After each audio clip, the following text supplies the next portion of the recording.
My Bible is opened to 1 Samuel chapter 18.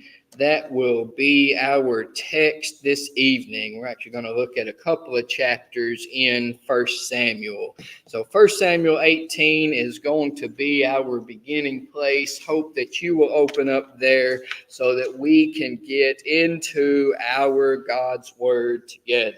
It's good to see everyone out again this evening. Always wonderful when we can be together once more to worship our God with one another.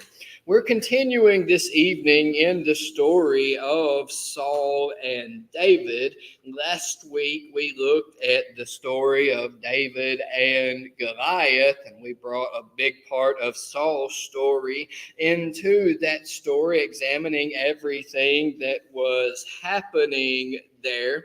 We need just a little bit of history, some things that we did not pick up in that story, and some things that sure would have been helpful if we had been able to get to them in class this morning, but we fell just a little bit short there. But as we step into this story, we need to know that David has already been chosen as king by God. Samuel has already gone out and done that at this point in the story. And you will remember, as we looked at Saul's history, you will know that just prior to that, Saul has been rejected as king. God tells him that he is not going to be king anymore, and that is then when he sends Samuel out. And you remember the whole story with Samuel and David. He goes through all of David's brothers, and he still doesn't find the one that the Lord is looking for. So they send for the youngest out in the field, and David is chosen as king.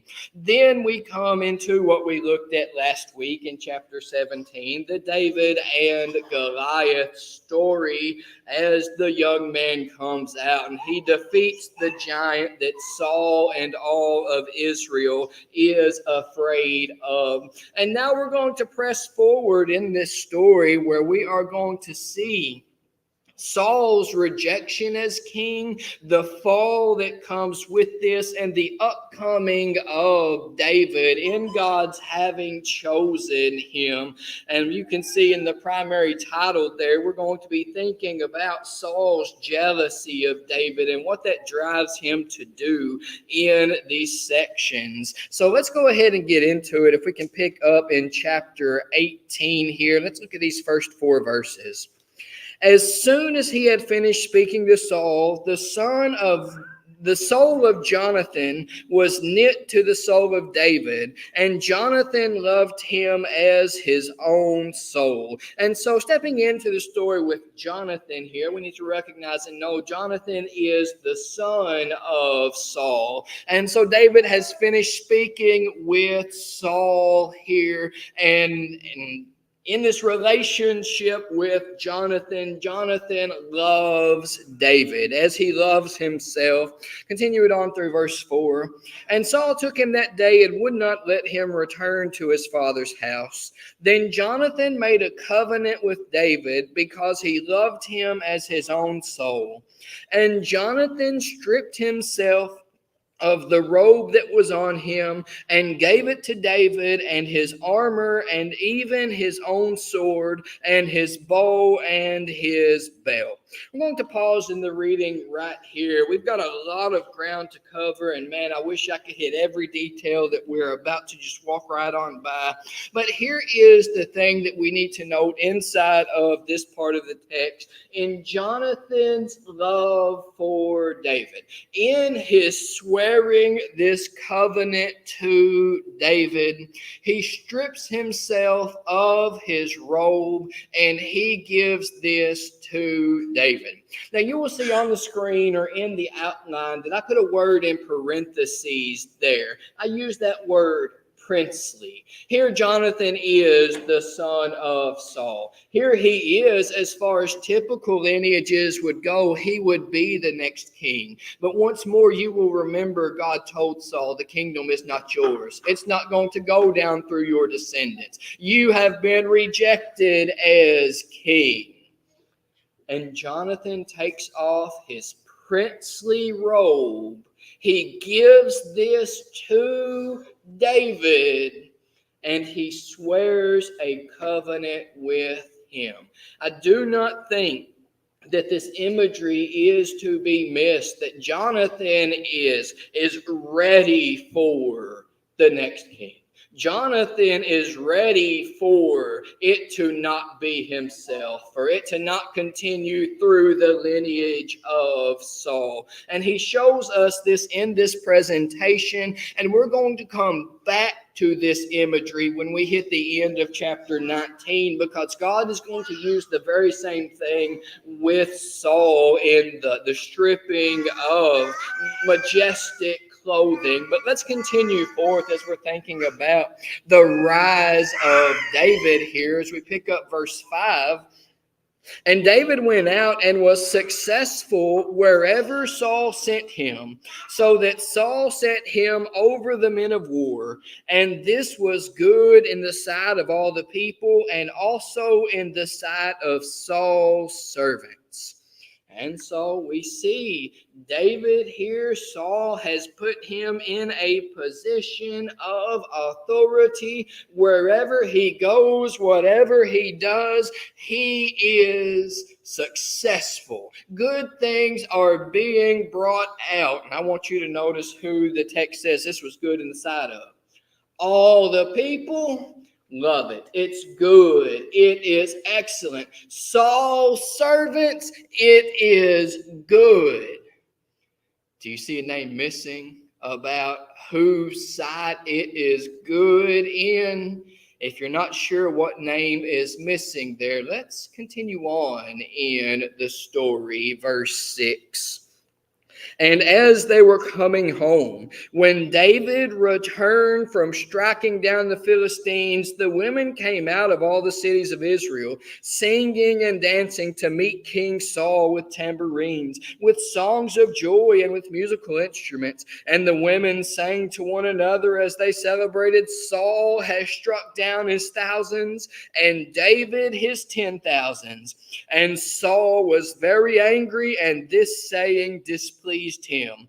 He said, they have ascribed to David 10,000s, and to me they have ascribed thousands. And what more can he have but the kingdom?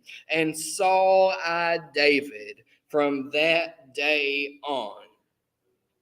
The text goes on to tell us, in all of this success of David, you look at the people, it's good. Saul's servants, it's good.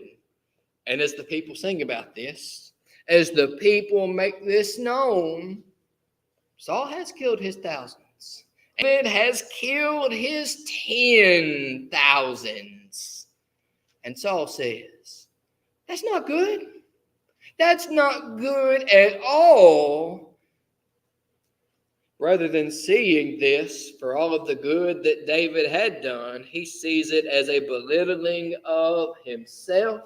Or perhaps I should word that, rather than seeing this as all of the good that had been done through David, he sees it as a belittling of himself, and it makes him so angry that this is the song that they are singing, and he's left with one question. If they're saying this about David, if David has had all of this success, is there anything else left for him to have except the kingdom? And from that day on, he's keeping his eyes on David. Now, I will point out, we recognize the text does not tell us this explicitly, but the last I checked, A plus B equals C, at least in algebra, pre-algebraic math. We don't put all the letters in there, but I think all of those, that math adds up. Saul has been told, you've been rejected as king. You're not going to be king anymore. And all of a sudden, Saul meets this young man who stands up and he speaks in the name of God, and he's been given victory. And he has success after success after success. And he looks at this young man and says, oh, he's going to take the kingdom from me. There's nothing left for him to take except for the kingdom. I need to keep an eye on this guy. I need to make sure that he does not take the kingdom from me. Let's press forward in the story. Verse 10. The next day, a harmful spirit from God rushed upon Saul, and he raved within his house while David was playing the lyre as he did day by day. Saul had his spear in his hand, and Saul hurled the spear, for he thought, I will pin David to the wall, but David evaded him twice. Saul was afraid of David because the Lord was with him, but had departed from Saul. So Saul removed him from his presence and made him a commander of 1,000, and he went out and came in before the people. Saul says, I'm going to throw this spear. I'm raving mad at this point in time. Here's this young man. He's just supposed to be my music player. He's had all of this success in battle. He takes this. I'm going to nail him to the wall with this spear. And David escapes him. He's afraid of David because the Lord has stopped being with him and has started being with David once more. And that A plus B equals C. What is Saul recognizing? He's rejected me as king, and this guy's having all the success. The Lord is with him. We're going to put a stop to it right now. I'm just going to run this spear through David. And David gets away. David evades him. And then something interesting happens. You sure don't expect a promotion after all of that, but that's exactly what Saul does. He said, all right, well, I'm going to put him over 1,000 men. And if read in that way, that's kind of confusing. Why in the world does Saul give him a promotion after all of that? The rest of the text makes it abundantly clear. Every time Saul sends David forth into battle, every time Saul is trying to put David into a prominent position in battle, it's because he wants David to die in battle. Why does he put him over 1,000 men? So that he will go out into battle and so that he will die. Because David is successful. The Lord is with David, and the people love David. Continue on with me in the text, verse 14. And David had success in all his undertakings, for the Lord was with him. And when Saul saw that he had great success, he stood in fearful awe of him. But all Israel and Judah loved David, for he went out and came in before them.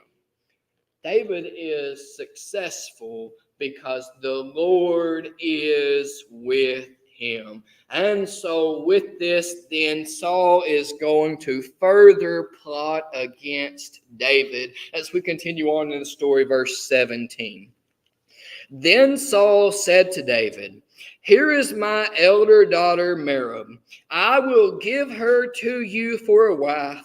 Only be valiant for me and fight the Lord's battles. For Saul thought, let not my hand be against him, but let the hand of the Philistines be against him. Saul says, I will give you my daughter. Here is my daughter, Merab. The only thing I ask is for you to be valiant in battle. The only thing I ask is for you to demonstrate your valiance against the Philistines. And then we're told to stop process.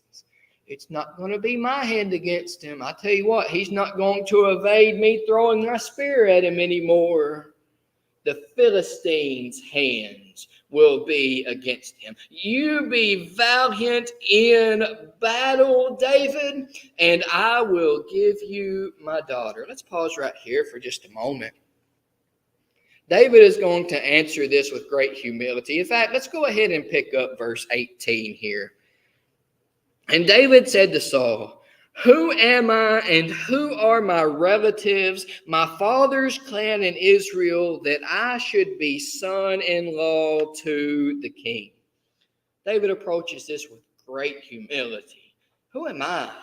What is my clan that I would be a son-in-law to the king? I'm not overly important. I'm not anything great. And you would give this to me? Now let's pause and go back to chapter 17. David is supposed to already be son-in-law to the king. Do you remember what Saul promised for the one who defeated Goliath? His daughter would be given in marriage to the one, and his family would then become tax exempt.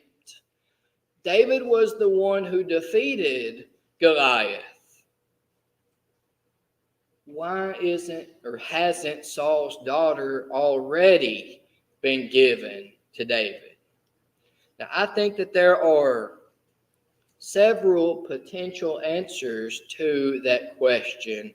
But I do also think that shows us some of the character that Saul has developed when we talk about his downfall from his humble beginnings into acting as he would unto pleasing himself. But this stands out. That he does what he wants to do. And now that he is once more offering his daughter in marriage, he's doing it because he wants David to die. He wants David to be put to death by the hands of the Philistines in battle. But Merab isn't given to David as we press forward in the story, verse 19. But at the time when Merab, Saul's daughter, should have been given to David, she was given to Adriel the Maholathite for a wife. I'm going to pause right there. As I said a moment ago, I think as far as the previous example of Saul's not having given his daughter, there are several potential explanations for that, some of which would paint Saul in a much better light. We might say something like David in verse 18, where he says, "Who am I to be the king's son-in-law?" Maybe David said something like that back in chapter 17. Maybe David refused to take Saul's daughter as a wife. And that is possible. I don't know that that's what happened. No one knows if that is what happened or not. But there is an explanation that would put Saul in a better light there. But do you see how this verse just completely takes that out? There's no good light to paint Saul in here. You see, his wife Merab should have, or his daughter rather, Merab should have been given to David. At the time she should have been given to him, she was given to another. She was given to another, and Saul breaks his word. Which is why I put the emphasis that I do back in chapter 17. Perhaps the good light that we could look at Saul in is completely eliminated by verse 19 that says, his daughter in chapter 17 should have been David's as well, and he failed to keep his word. But let's press forward from verse 19 into verse 20.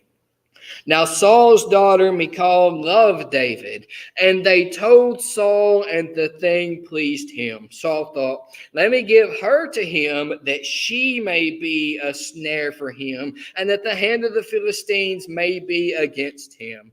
Therefore Saul said to David a second time, you shall now be my son-in-law. And Saul commanded his servants, speak to David in private and say, behold, the king has delight in you, and all his servants love you. Now then, become the king's son-in-law. And David's servant spoke those words in the ears of David, and David said, "Does it seem to you a little thing to become the king's son-in-law, since I am a poor man and have no reputation?" And the servants of Saul told him thus, and so did David speak. Then Saul said, "Thus you shall say to David, the king desires no bride price except 100 foreskins of the Philistines, that he may be avenged of the king's enemies." Now Saul thought to make David fall by the hand of the Philistines. And when his servants told David these words, it pleased David well to be the king's son-in-law before the time had expired. David arose and went along with his men and killed 200 of the Philistines, and David brought their foreskins which were given in full number to the king, that he might become the king's son-in-law, and Saul gave him his daughter Michal for a wife. Well, marriage given to another, that plan isn't going to work out. Oh, I have another daughter, Michal. She loves David. I will give her to David, and it's going to be the same thing. She'll be a snare to him. She'll be the reason that he falls by the hand of the Philistines. David, you're a poor man. You don't have the money to pay the bride price. That's okay. The only thing I require, you go and you kill 200 Philistines. You bring me their foreskins, and it's all taken care of. Surely he goes out and fights 200 Philistines. He has to die. And the Lord gives him success. Saul's plotting against David fails. And he comes back, and he marries Saul's daughter, becomes the king's son-in-law. He is successful, and then we press forward. But when Saul saw and knew that the Lord was with David, and that Michal, Saul's daughter, loved him, Saul was even more afraid of David. So Saul was David's enemy continually. Then the commanders of the Philistines came out to battle, and as often as they came out, David had more success than all the servants of Saul, so that his name was highly esteemed. David is successful time after time after time, and Saul is afraid of David, grows greater in his fear of David, and he becomes David's enemy. Let me take your minds back, because this is going to be central to the theme that we are addressing this evening. When all of the people are singing the song, Saul has killed his thousands, and David his 10,000s. When Saul hears this, he is angry that they would give all of this success to David and exalt David, and in his mind, belittle him. Let's press forward as we see the deliverance of David from the hand of Saul, verse 1 of chapter 19. And Saul spoke to Jonathan his son and to all his servants that they should kill David. But Jonathan, Saul's son, delighted much in David. And Jonathan told David, "Saul my father seeks to kill you. Therefore be on your guard in the morning. Stay in a secret place and hide yourself. And I will go out and stand beside my father in the field where you are, and I will speak to my father about you. And if I learn anything, I will tell you." And Jonathan spoke well of David to Saul his father, and said to him, "Let not the king sin against his servant David, because he has not sinned against you, and because his deeds have brought good to you. For he took his life in his hand, and he struck down the Philistine, and the Lord worked a great salvation for all Israel. You saw it and rejoiced. Why then will you sin against innocent blood by killing David without cause. And Saul listened to the voice of Jonathan. Saul swore, "As the Lord lives, he shall not be put to death." And Jonathan called David, and Jonathan reported to him all these things. And Jonathan brought David to Saul, and he was in his presence as before. Saul comes to his son. Surely, if there is anyone you can trust to have your back, you're going to come to your son and your servants, and you're going to tell this David guy, who does he think he is? We need to put him to death. We need to kill him. But Jonathan, he's made this covenant with David. He's given up his princely robes to David. He goes to David, "My father's trying to kill you. We've got to get this settled out. We can't have him taking your life. You wait out here. I'm going to go talk to him." And he goes in and he starts defending David. "Look at this. He's done nothing wrong. So why would you treat him wrong in this way? In fact, he's only done that which would bring good unto you. He killed the Philistine. He's killed the Philistines. And you should look at him and rejoice. That brought rejoicing to you. Why would you do this to him?"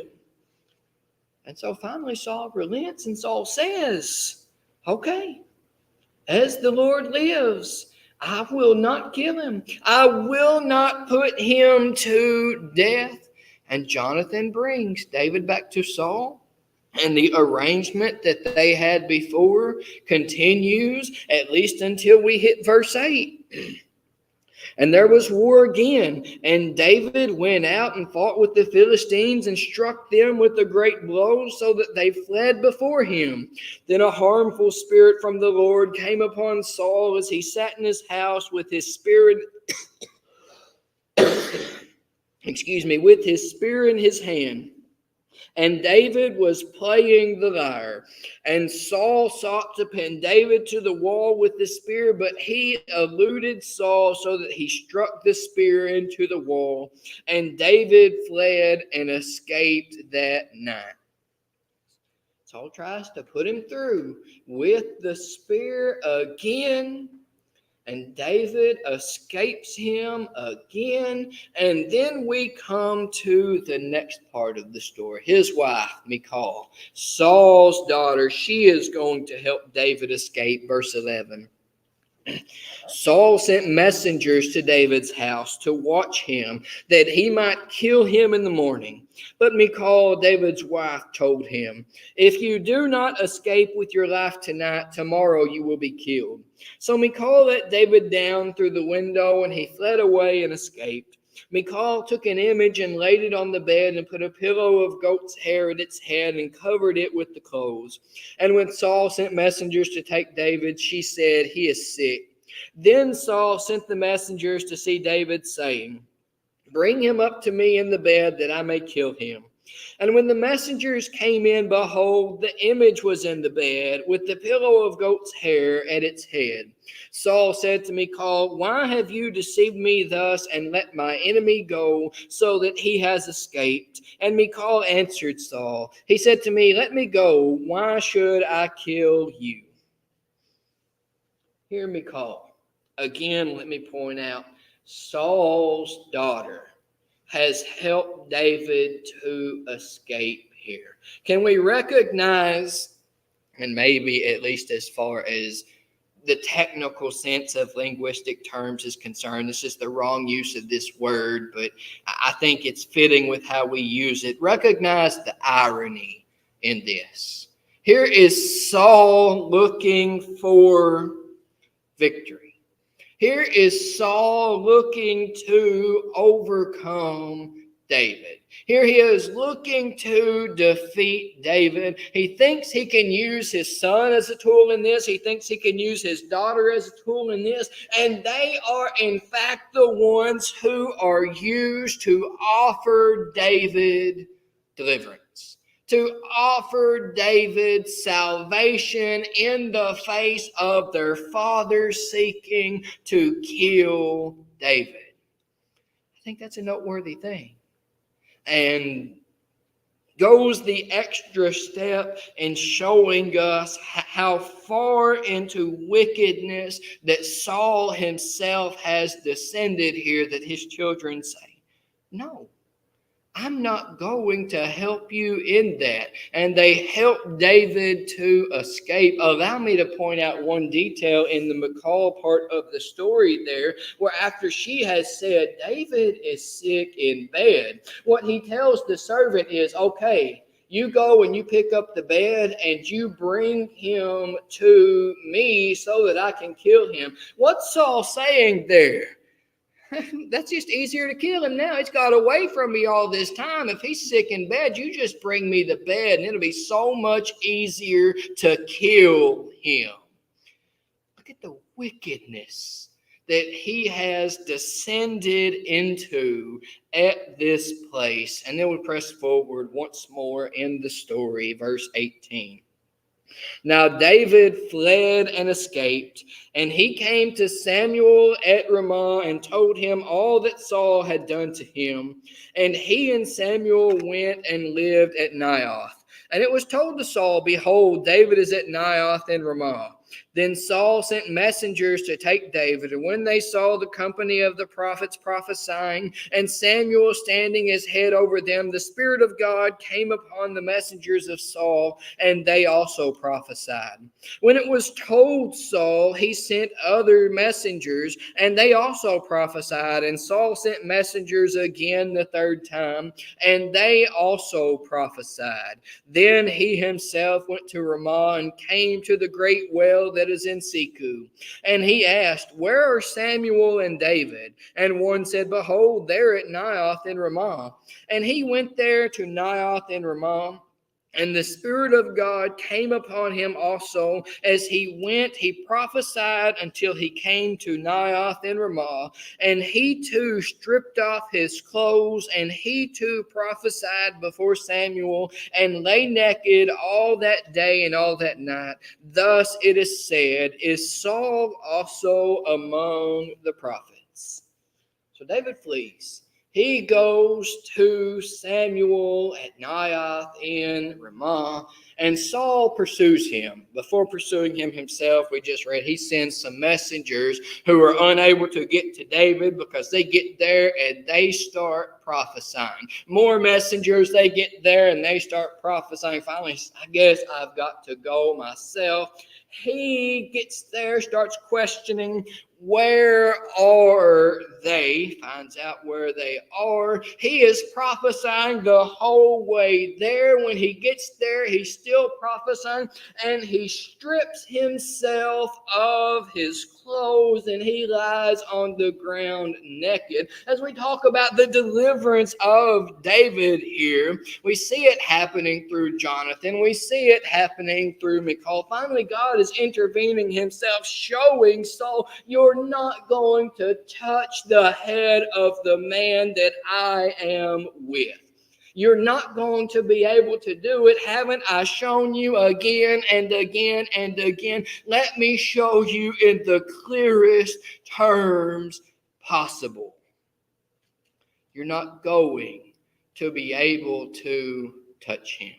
Now, at this point, I want to share something with you that I would have completely missed if it was not shared with me in the writings of another. But there's a fascinating thing going on inside of this chapter where Saul's downfall mirrors his rising as king. I call it the undoing of Saul. Certainly, we look at his events and choices he made in his life, and that is his undoing. But I mean this downfall that we have looked at in these two chapters here.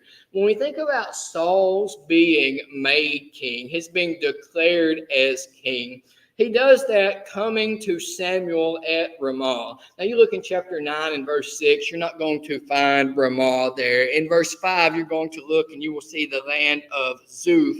And if you compare that to the opening verse of 1 Samuel and do a little bit of research into the names there, you're going to find that Saul comes to the same person in the same place at the declaration of his being king, as he does in this chapter, where he comes to Samuel at Ramah, and it's made abundantly clear, I am with David, I am not with you, you are not going to be King Saul. We'll look at that further here in just a moment. As we carry the mirroring forth, you see that Saul, in his coming to Samuel, he's going to stop at a well. Where is this seer? Where is this prophet at? And they direct him to Samuel. What did we just read in our text where he stops at the well? Where are Samuel and David? So he gets directions at this well to find where they are.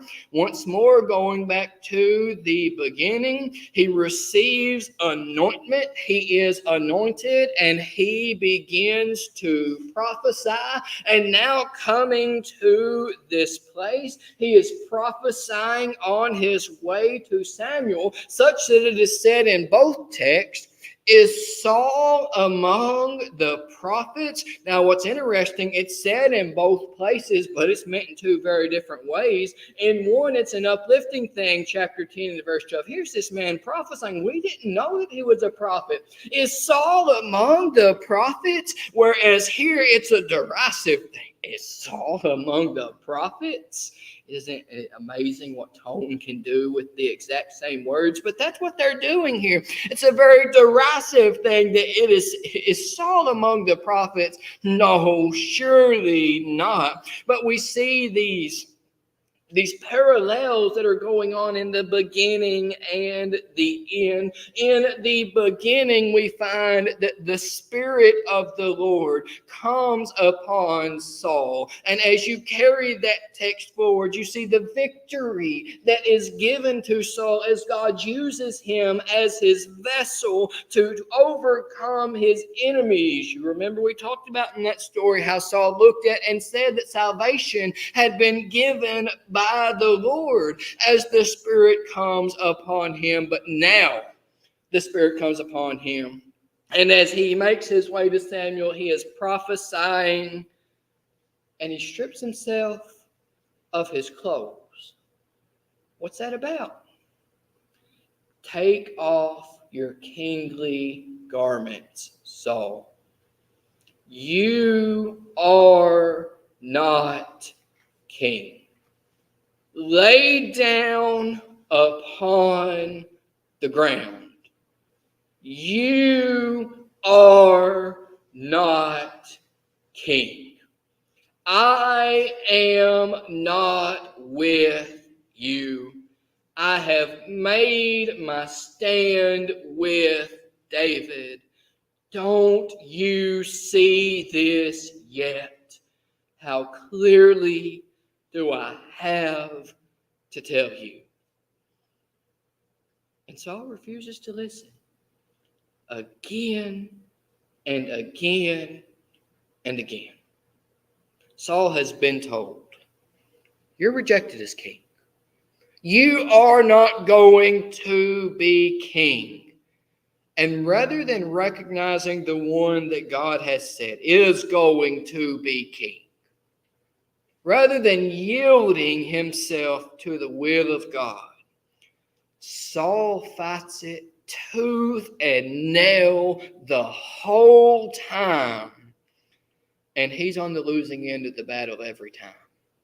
If that doesn't teach us something, I don't know what will, because I don't know that God can tell us any clearer. You're not going to be me. You're not going to beat my will. Bash yourself against me as many times as you want, as hard as you want. My will is going to be done. And if you refuse to submit, you're going to find yourself undone, even as Saul was undone. Find yourself in the fall of Saul there. But I titled this lesson, Jealousy. That was the big name there. What was Saul's big problem with David? He was jealous. How could they ascribe these things to David and not to me? How can they think so much of him and so little of me? And what is that attitude? What does that thought do to David, or to Saul rather? I've got to kill David. I've got to put this man to death, and I've got to get everyone around me on my side so that we can put this man to death. Now, what do we do in jealousy? Maybe we're not throwing spears at people. Maybe we're not trying to pin them to the wall. But I'll tell you what, they're as good as dead in our eyes. And as Saul is trying to get all these people around him on his side, come on, Jonathan, come on, servants, come on, Michal. We've got to get all in on David together here. What do we do in jealousy? Start whispering. Get on my side with me here. Don't you see how evil and how wicked they are? Let's get this collective of people together here. We've got to put them to death, whether that be by the spear or by the thought. Nothing to do with them. That corruption of jealousy. It shouldn't be about you. It should be about me. And Saul demonstrates that corruption so perfectly for us. I hope we can see that as terrible as it is in the accounting of chapters 18 and 19. It's no better when we act in the same way, even if we're not throwing spears and plotting with our daughters to give someone over to the hand of death. And finally, this is another interesting thing that I would have missed if it were not for Brother Kercheval pointing this out. We see some mirroring of the Messiah inside of this text.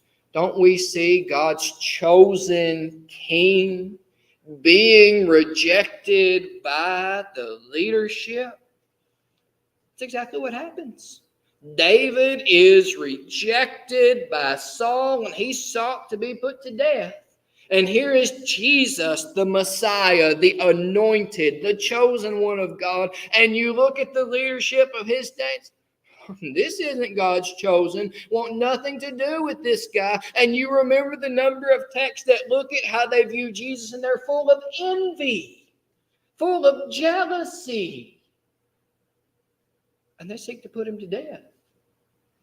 Where you see God's chosen king rejected by the leadership of the people, and where Saul failed, might we note, because it was God's plan for David to live. The leadership of Jesus' day succeeded because it was God's plan for him to die. But you see the rejection of the people, of the leadership toward the chosen king of God. This becomes an excellent picture of that, this messianic imagery and his chosen being rejected by the leadership there. But with that, we will bring this to a close this evening, and we will ask a similar question that we always close with.